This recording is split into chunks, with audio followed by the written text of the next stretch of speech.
પાદરા ગણપતપુરા જિલ્લા પંચાયત બેઠક ભાજપ ઉમેદવારનો ચાણસદમાં જોરદાર પ્રચાર, મળ્યો ઉત્સાહજનક પ્રતિસાદ। પાદરા તાલુકામાં સ્થાનિક સ્વરાજ્યની ચૂંટણીને લઈ રાજકીય માહોલ ગરમાયો છે। ત્યારે પાદરા ગણપતપુરા જિલ્લા પંચાયત બેઠકના ભાજપના મહિલા ઉમેદવાર ભૂમિકાબહેન ભાવિકકુમાર સોલંકી તથા દરાપુરા તાલુકા પંચાયતના ઉમેદવાર રમેશભાઈ મહીજીભાઈ રાઠોડિયાએ ચાણસદ ગામે ચૂંટણી પ્રચારનો ધમધમાટ કર્યો હતો। ઉમેદવારો દ્વારા ચાણસદ ખાતે પ્રમુખ સ્વામી મહારાજના પ્રાગટ્ય સ્થાને દર્શન કરી આશીર્વાદ મેળવ્યા બાદ ગામમાં ડોર ટુ ડોર પ્રચાર હાથ ધરવામાં આવ્યો હતો।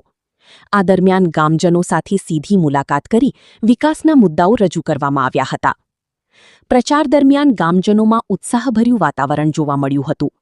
સ્થાનિક મતદારો દ્વારા ઉમેદવારોને આવકાર સાથે વિકાસલક્ષી કાર્યો માટે સમર્થન આપવાની ખાતરી આપવામાં આવી હતી।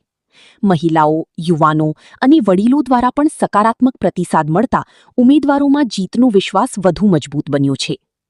ગામજનો દ્વારા વિસ્તારમાં રસ્તા, પાણી, ગટર, આરોગ્ય અને શિક્ષણ જેવી મૂળભૂત સુવિધાઓના વિકાસ માટે ઉમેદવારોની રજૂઆતો કરવામાં આવી હતી। ઉમેદવારો દ્વારા જીત્યા બાદ તમામ વિકાસ કાર્યોની પ્રાથમિકતા આપવાની ખાતરી આપવામાં આવી હતી।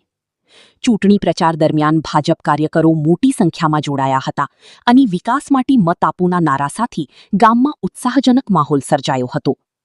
પ્રચાર દરમિયાન ઉમેદવારોને મળેલા જોરદાર પ્રતિસાદને લઈને કાર્યકરોમાં જીતને લઈ આશાવાદ જોવા મળ્યો હતો। સ્થાનિક લોકો દ્વારા ઉમેદવારોના વખાણ સાથે આ વખતે વિકાસ માટે મતની લાગણી સ્પષ્ટ જોવા મળી હતી। ચૂંટણીના પ્રચારનો ધમધમાટ અને મળતા જનસમર્થનને લઈને ભાજપ ઉમેદવારોની જીત લગભગ નિશ્ચિત માનવામાં આવી રહી છે।